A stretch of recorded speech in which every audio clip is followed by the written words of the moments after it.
It all started a few months ago when I decided I needed a change of scenery. City life had grown tiring, and I wanted peace, solitude, and time to think. I wasn't running from anything, not exactly, but there was a weight on my shoulders that I couldn't shake off, a feeling of being trapped in the monotony of daily routines. So I searched for a place that would offer me the isolation I craved. I came across the house by accident. It wasn't listed on any rental websites, nor was it part of any real estate listing. A friend of mine, Jack, who lived out in the countryside, told me about it over drinks one evening. "There's this old place on Ashburn Lane," Jack said. "The owner's been trying to sell it for years, but no one's interested. Too many rumors, if you ask me. People around here say it's haunted, but you know how small towns are. Always looking for something to gossip about." I rolled my eyes at the mention of ghosts. "I just need peace and quiet, not a haunted house." Jack shrugged.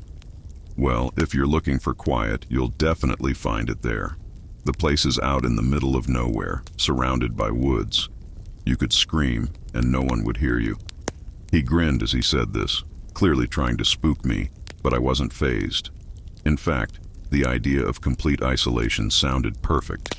A week later, I found myself standing at the gate of the house on Ashburn Lane. It was a two-story Victorian structure, weathered by time and neglect. The paint was peeling, and the windows were coated in a thick layer of grime. The front yard was overgrown with weeds, and the garden, which must have once been beautiful, was now a tangled mess of dead flowers and thorny bushes. It looked like something out of a horror movie, but I didn't care. It was cheap, secluded, and most importantly, available. The owner, an elderly woman named Mrs. Granger, had seemed eager to rent it out when I called her. "Just don't mind the noise at night," she'd said cryptically before hanging up. At the time, I assumed she was referring to the sounds of the forest. Crickets, owls, maybe the occasional coyote. I didn't think twice about it. The first few days were peaceful. I spent my mornings walking through the woods, the afternoons reading, and the evenings sitting on the porch watching the sunset. There was no internet, no phone signal, just the quiet rustling of leaves in the wind. It was everything I had wanted. But then, the nights came.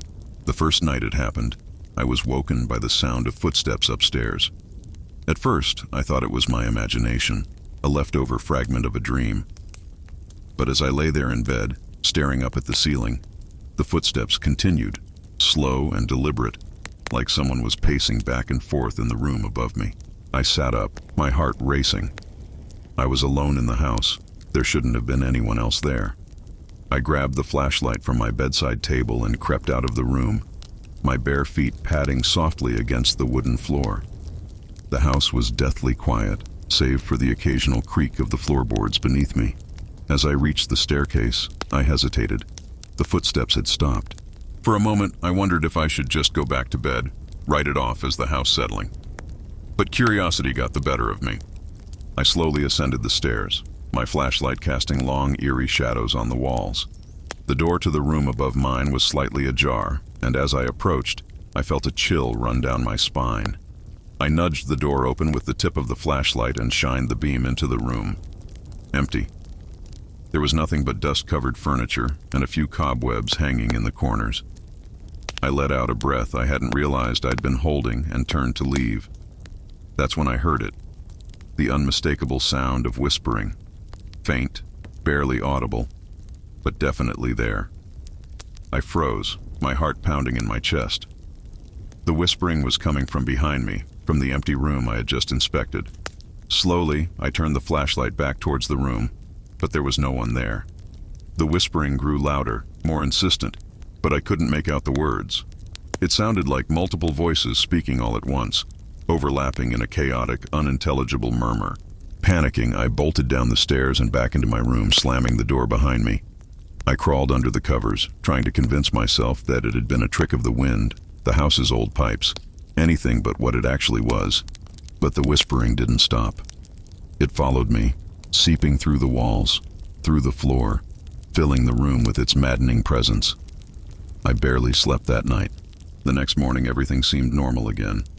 The house was quiet, the sun was shining, and the woods outside were peaceful.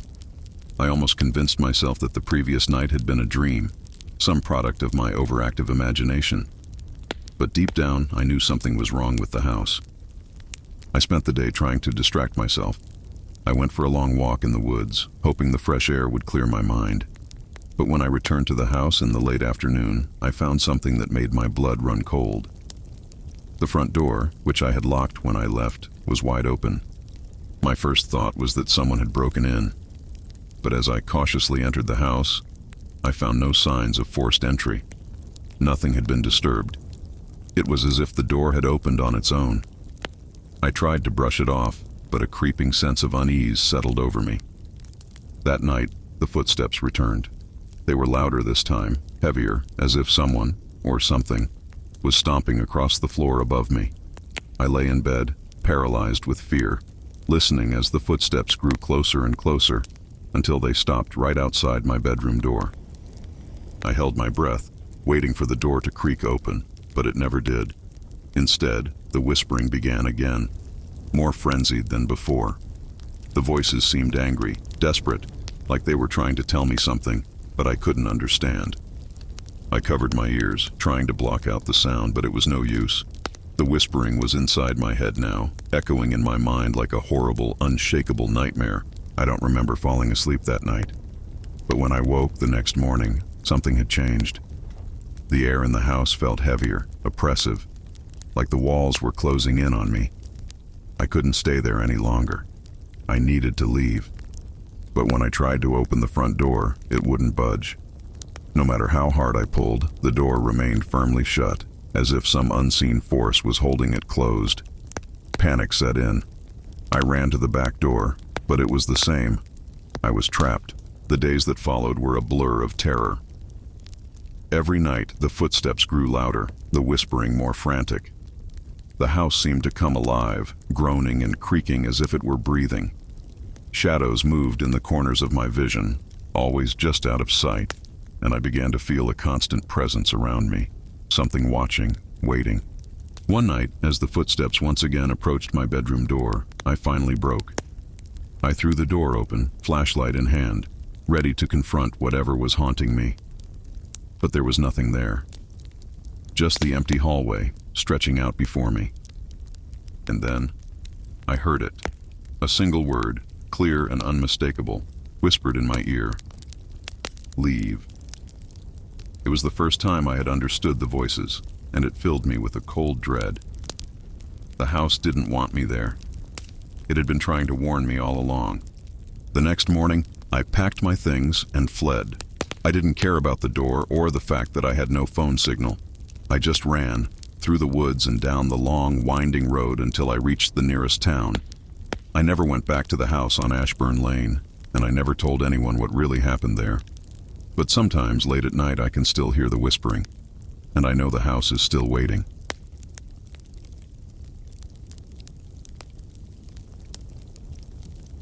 It was the kind of house you'd expect to find in a small, forgotten town, a place where time seemed to have stood still for decades. When I first saw it, I wasn't impressed.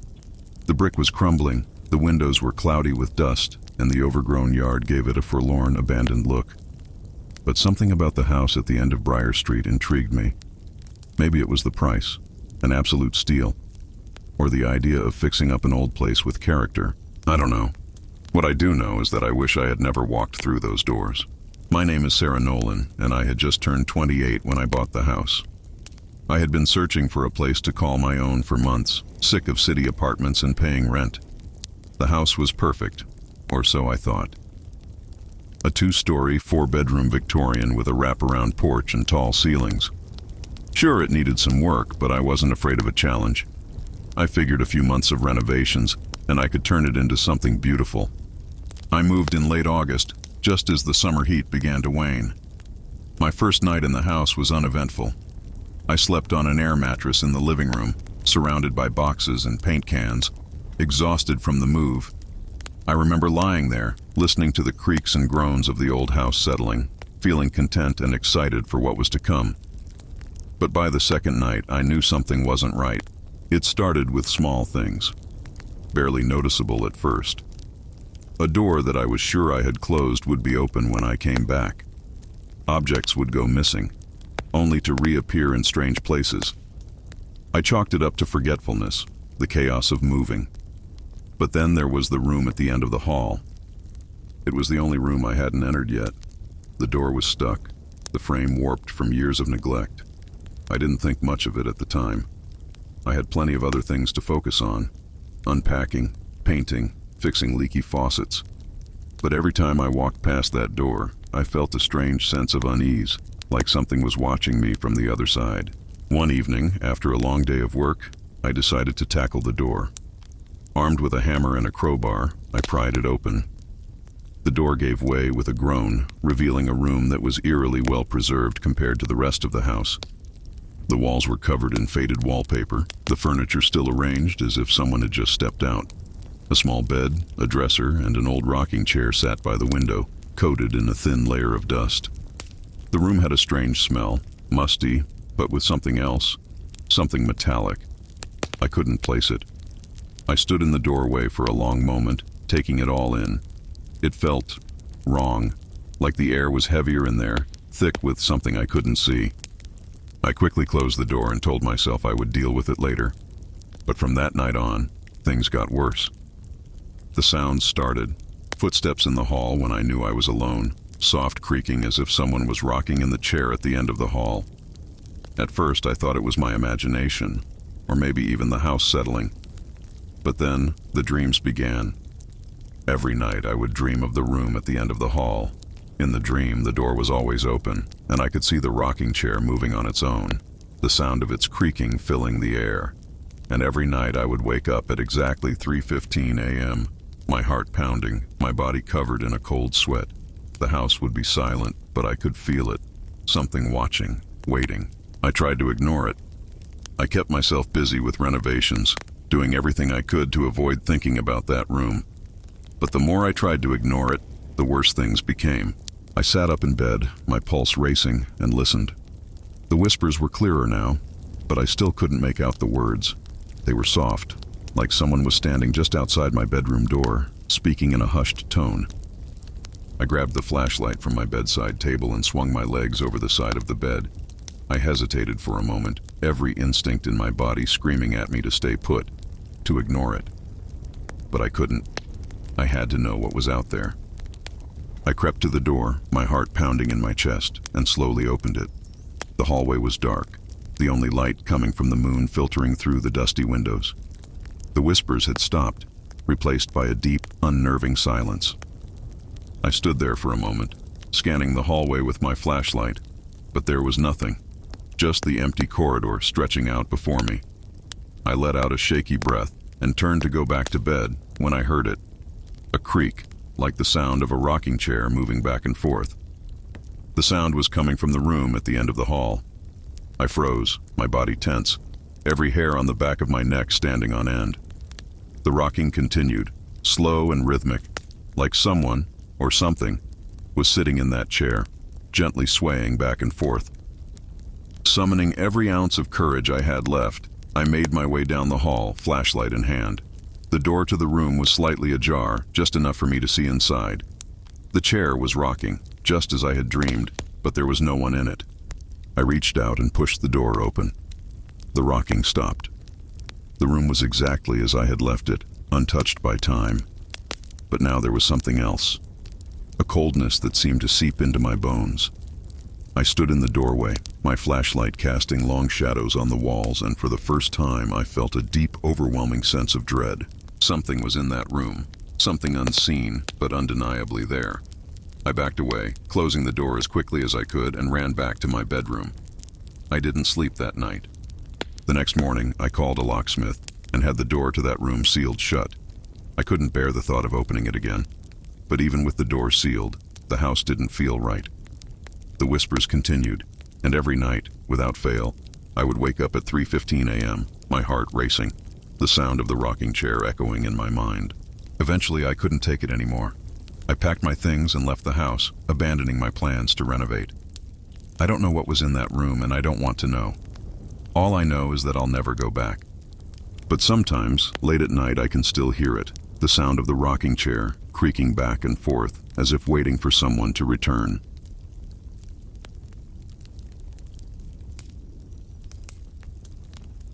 I didn't expect much when I inherited my grandmother's old house. It had been sitting vacant for years after she passed, slowly decaying under layers of dust and neglect.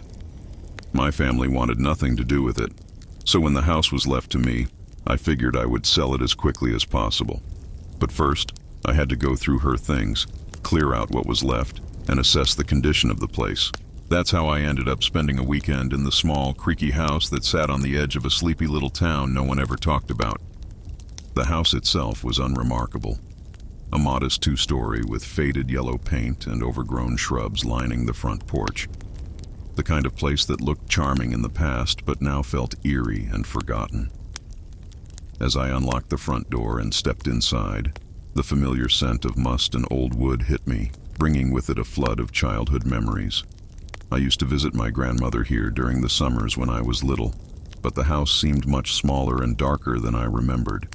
I spent most of the first day sorting through the downstairs rooms, throwing out what I could, and boxing up anything valuable.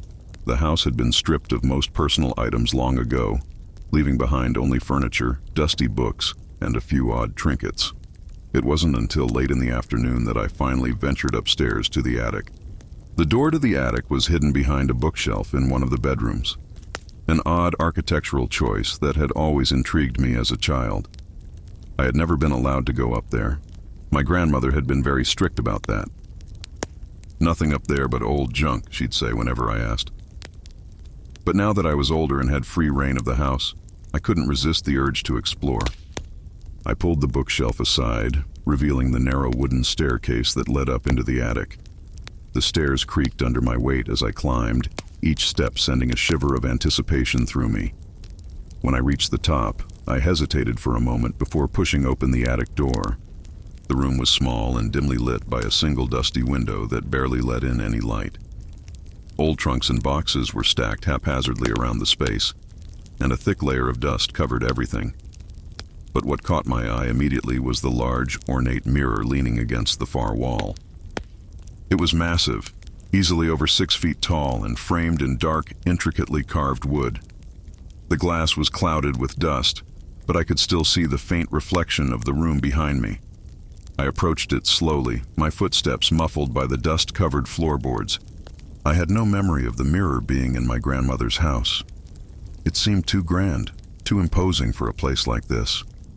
Curious, I reached out and wiped away some of the dust from the surface, revealing the glass underneath. As I did, I felt a sudden chill in the air, and the hairs on the back of my neck stood up. I froze, my hand still on the glass, as I caught a glimpse of something in the reflection, something that shouldn't have been there. At first I thought it was just my imagination, but as I looked closer, I saw it more clearly. A figure standing just behind me, barely visible in the dim light. My heart raced and I spun around, expecting to see someone standing in the room with me. But there was no one there. The attic was empty, just as it had been when I entered. I turned back to the mirror, my pulse pounding in my ears. The figure was still there, its outline faint but unmistakable. It was tall and shadowy, with no discernible features, but it was watching me. I could feel its gaze, cold and unblinking, locked onto me through the glass. My instinct told me to leave, to get out of the attic and never come back, but I couldn't tear myself away from the mirror. I reached out again, this time pressing my hand against the cold glass, trying to understand what I was seeing. As my fingers touched the surface, the figure moved. It stepped closer, its form becoming clearer as it neared the glass. I gasped and stumbled back, my heart racing. It was inside the mirror, trapped or perhaps waiting. The figure raised a hand, mirroring my movements, but its actions were delayed, like it was just a few seconds behind me. I backed away slowly, my eyes locked on the figure in the mirror. And then, it smiled. A slow, deliberate grin spread across its face, though there was something horribly wrong about it. Its mouth stretched too wide, its teeth too sharp. Panicking, I bolted out of the attic, slamming the door behind me. I didn't stop running until I was downstairs, breathless and trembling. My mind raced with questions. What had I just seen? Was it a trick of the light, my imagination? But no matter how much I tried to rationalize it, I couldn't shake the image of that figure, grinning at me from the other side of the glass. That night I tried to sleep, but the house felt different. Every creak and groan seemed louder, every shadow darker and more sinister. I kept thinking about the mirror, about the figure inside it. I told myself I wouldn't go back up there, that I would leave the attic locked and deal with it later. But deep down, I knew I wouldn't be able to ignore it for long. The next day, I found myself standing at the base of the attic stairs, staring up at the door. My rational mind told me to leave it alone, to walk away and never think about it again. But something else, something darker, drew me back up those stairs. I climbed slowly, my heart pounding in my chest, and pushed open the attic door. The mirror was still there, leaning against the wall, and the figure was waiting for me. This time, it didn't move as I approached. It simply stood there, watching. I stepped closer, unable to resist the pull of the mirror. My reflection stared back at me, but the figure was still behind me, motionless. I reached out, my hand trembling, and touched the glass once again. The figure moved, its hand reaching out to meet mine, but this time it wasn't delayed. It moved with me, perfectly in sync. And then, before I could react, it stepped forward, out of the mirror. I stumbled back, my mind reeling as the figure emerged from the glass, its form solidifying in the dim light of the attic. It towered over me, its face still twisted into that awful grin. I couldn't move, couldn't scream. I was frozen, trapped in its gaze. The figure reached out, its cold, shadowy hand brushing against my arm. A wave of icy dread washed over me, and in that moment, I knew that whatever this thing was, it wasn't human. It wasn't bound by the rules of our world. And then, just as suddenly as it had appeared, it was gone. The attic was empty again, the mirror standing silently against the wall. But I knew it wasn't over. I could feel it. Something had changed. The figure had left the mirror, but it hadn't left me. I fled the house that day, leaving everything behind. I didn't care about the inheritance, the old furniture, or even the memories of my grandmother. I just needed to get away. But no matter where I go, I can still feel it, watching me, waiting, just out of sight. And sometimes, when I catch my reflection in a mirror, I see it there, lurking in the shadows behind me, smiling,